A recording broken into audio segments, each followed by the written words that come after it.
दोस्तों, आज ही मेरी परमपिता परमात्मा से प्रार्थना है कि आप सब सुखी हो, स्वस्थ हो, मस्त हो और मजे में हो। आज मैं आपके सामने एक नया वीडियो लेकर हाजिर हुआ हूँ, जिसमें हम चर्चा करेंगे कि जातक की जन्म कुंडली में ऐसे कौन से योग होते हैं जिसके कारण जातक समाज में बहुत मान सम्मान प्राप्त करता है, समाज में उसका बहुत आदर होता है और उसकी कीर्ति फैलती है। देखिए, शुरू करते हैं। अगर शनि 10वें घर में हो, 10वें घर में शनि महाराज हो, अगर किसी जातक की जन्म कुंडली में 10वें घर में शनि हो तो जातक पराक्रमी होता है, यशस्वी होता है, अपने कुल में आदरणीय होते हैं। अगर शनि अपनी राशि में हो, यानी मकर के हो या कुंभ के हो, 10वीं राशि के हो या 11वीं राशि के हो, ये मकर राशि भी इनकी अपनी है, 11वीं राशि भी इनकी अपनी है, मकर के हो, कुंभ के हो या उच्च के हो, उच्च की राशि कौन सी है, तुला या तुला के हो, तो यह योग बहुत ज्यादा पावरफुल हो जाता है, बहुत ज्यादा शक्तिशाली हो जाता है। इस तरह के जातक राजनीति में बहुत ऊंचा स्थान प्राप्त करते हैं और कूटनीतिक होते हैं। इनको पता होता है कि अपने शत्रुओं का नाश किस तरह से करना है। अब अगले योग की बात करते हैं। अगर किसी जातक की जन्म कुंडली में बृहस्पति उच्च का होकर केंद्र या त्रिकोण में आ जाए, बृहस्पति की उच्च राशि वही होती है चौथी, ये वाली, जहां बृहस्पति आ जाए, बृहस्पति केंद्र में हो या त्रिकोण में हो और उच्च राशि का हो।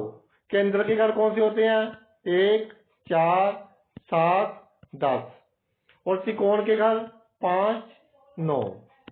यानी कि किसी जातक की जन्म कुंडली में बृहस्पति 1, 4, 7, 10 इन घरों में आ जाए या 5वें और 9वें घर में आ जाए और चौथी राशि का हो, यानी उच्च का हो, तो वह जातक प्रसिद्ध होता है और उसका सोशल सर्कल, मित्रों का सर्कल बहुत बड़ा होता है और इस तरह के जातक बहुत धनी होते हैं।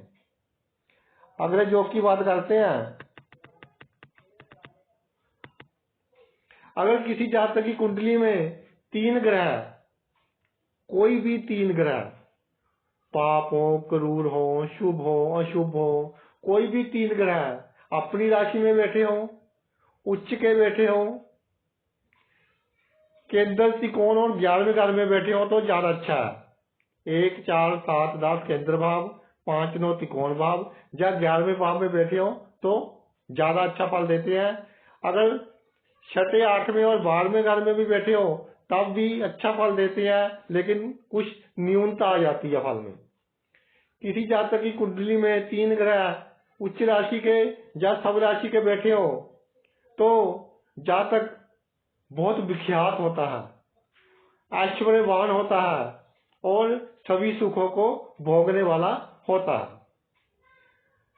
अगले योग की बात करते हैं। अगर शनि अपनी राशि का या उच्च का होकर कुंडली में किसी भी स्थान में पड़ा हो, शनि उच्च का होकर या अपनी राशि का होकर कुंडली के किसी भी स्थान में पड़ा हो, अगर हम इस कुंडली की बात करें तो शनि जहां उच्च के होते हैं, मान लीजिए उच्च के आगे, और इन उच्च के शनि को, जहां शनि सब राशि में पड़ा हो, उसको भाग्येश देख रहा हो, भाग्य भाव का मालिक देख रहा हो। इसमें भाग्य भाव का मालिक कौन सा बनता है, बृहस्पति। मान लीजिए बृहस्पति जहां पड़ा है, जहां बृहस्पति जहां पड़ा है, जहां बृहस्पति जहां पड़ा है, शनि कुंडली में उच्च के हो, सब राशि में हो और किसी भी घर में हो, 12 में से किसी भी घर में हो और उन पर भाग्येश की दृष्टि पड़ रही हो, तो इस तरह के जातक बहुत प्रसिद्ध, सुखी, विद्वान और धनवान होते हैं। अगले योग की बात करते हैं। अगर किसी जातक की कुंडली में गुरु छठे भाव में हो और चंद्रमा 11वें भाव में आ जाए, देखिए जहां बृहस्पति आ जाए और जहां 11वें भाव में, ये वाले में गुरु छठे भाव में हो और चंद्रमा 11वें भाव में आ जाए, तो जातक अपने कुल का नाम चमकाता है, जातक कुल दीपक होता है, कीर्तिवान होता है, उसका यश समाज में फैलता है। अगले योग की बात करते हैं। अगर किसी जातक की कुछ जन्म कुंडली में चंद्र मंगल इकट्ठे आ जाए, देखिए चंद्र और मंगल इकट्ठे आ जाए, मान लीजिए जहां आ जाए, जहां चंद्रमा पर मंगल की दृष्टि पड़ रही हो, मान लीजिए जहां चंद्र बैठे हैं और जहां मंगल बैठे हैं। मंगल की 3 दृष्टि होती है, चौथी, 7वीं और 8वीं। अगर जहां बैठे होंगे तब भी देखेंगे चंद्रमा को, अगर जहां बैठे होंगे तब भी देखेंगे चंद्रमा को। अगर मंगल और चंद्र इकट्ठे बैठ जाए, जब चंद्रमा पर मंगल की दृष्टि पड़ रही हो, तो इस तरह के जातक प्रसिद्ध होते हैं, भूमिपति होते हैं, धनवान होते हैं। अगर ये योग मंगल की राशि में पड़ रहा हो, मंगल की राशि कौन सी होती है भाई? पहली और 8वीं। ये योग पहली और 8वीं राशि में पड़ रहा हो, या चंद्रमा की राशि में पड़ रहा हो, चौथी राशि में पड़ रहा हो। चौथी राशि में वैसे मंगल नीच का होता है, लेकिन अगर मंगल चंद्र इकट्ठे हो जाएं तो अच्छा फल देता है। अगर इन राशियों में ये योग बन रहा हो तो इसका फल कई गुना ज्यादा मिलता है। इस तरह के जातक बहुत प्रसिद्ध होते हैं, धनवान होते हैं और भूमिपति होते हैं। अगले योग की बात करते हैं। अगर लगन में 4 राशि हो, 4 राशि कौन कौन सी होती है? 1, 4, 7, 10। इनमें से कोई भी राशि लगन में हो, पहले 1 अंक लिखा हो लगन में, 4 अंक लिखा हो, 7 अंक लिखा हो या 10 अंक लिखा हो, लगन में 4 राशि हो और शुक्र और गुरु केंद्र स्थान में हो, शुक्र भी केंद्र स्थान में हो और बृहस्पति या गुरु एक ही बात है, ये भी केंद्र स्थान में हो, तो जातक भाग्यवान, कीर्तिवान और विद्वान होता है। अगले योग की बात करते हैं। चौथा घर, जिसको हम सुख का घर भी कहते हैं, प्रॉपर्टी का घर भी होता है, माता का घर भी होता है। अगर किसी जातक की जन्म कुंडली में चौथे घर को बृहस्पति देख रहा हो, मान लीजिए बृहस्पति जहां पर बैठे हैं,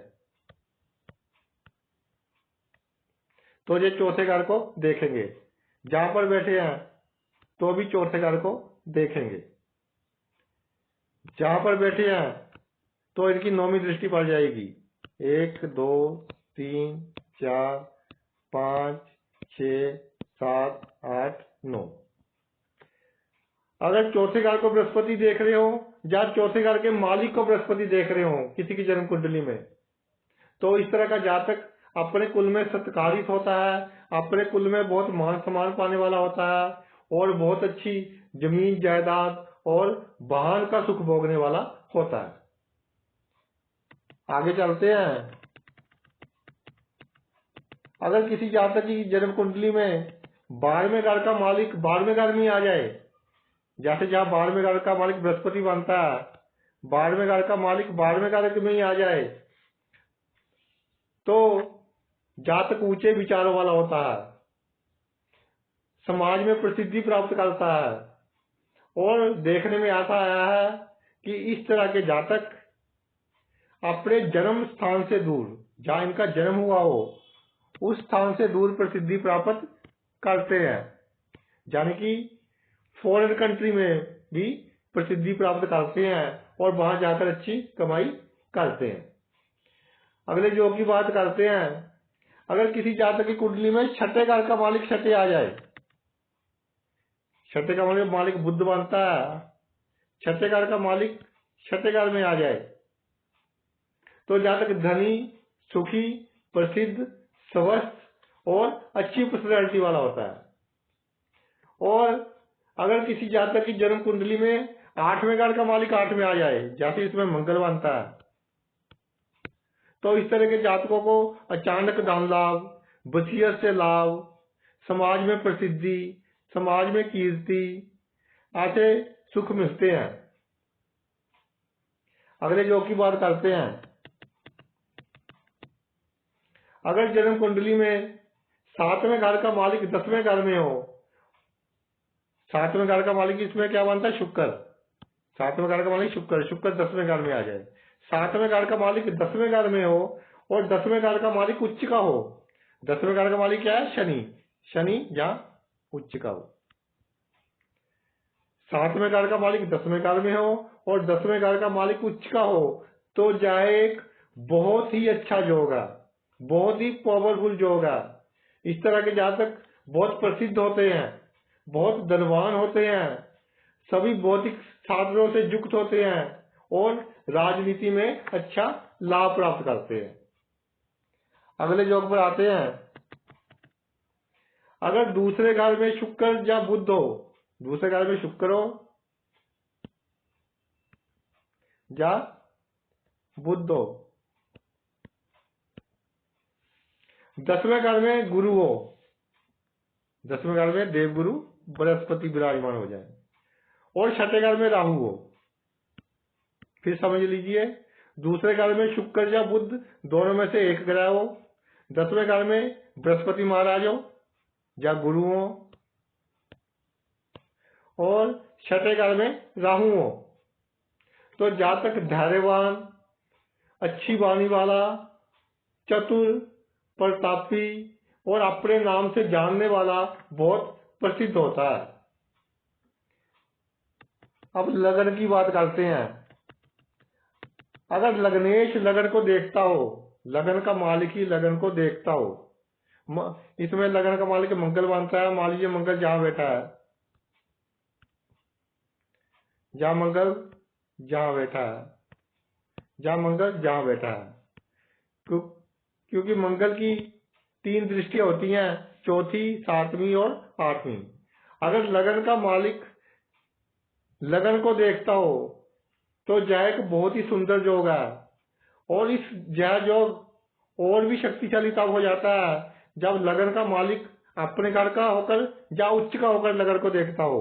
जैसे मेष लगन की कुंडली में 10वें घर में मंगल आ जाए, जहां उच्च के हो गए, उच्च के हो गए लगन को देख रहे हैं, लगन का मालिक सब राशि में होकर या उच्च का होकर लगन को देख रहा हो, तो इस तरह के जातक अपने जीवन में बहुत सफलता हासिल करते हैं और अपने जीवन में बहुत प्रसिद्धि प्राप्त करते हैं।